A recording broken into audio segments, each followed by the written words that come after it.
ló fi oògùn fa ọkọ wọn wálé tó fi kàgbákò ikú òjijì. ẹnu yà á pé àṣerọ́pò ti níyàwó kan tẹ́lẹ̀, ṣé bó sọ wípé òun ṣẹ̀ṣẹ̀ fẹ́ láya ni, èyí ló jẹ́ kóun gbà fún láti ṣèyàwó rẹ̀.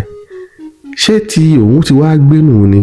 ọ̀dọ̀ babaláwo náà ló ti ṣèwádìí orúkọ ìyàwó tó fi oògùn fa rọ́pò wá sílé. babaláwo náà gbóná débi wípé láàrin ìṣẹ́jú kan sí kejì àwọn àǹjànú ti gbé orúkọ Àkànkẹ́ wá.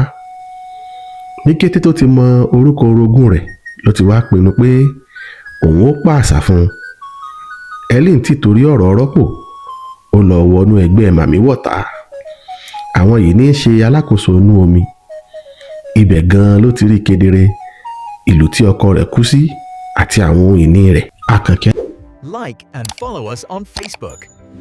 Also, subscribe to our YouTube channel.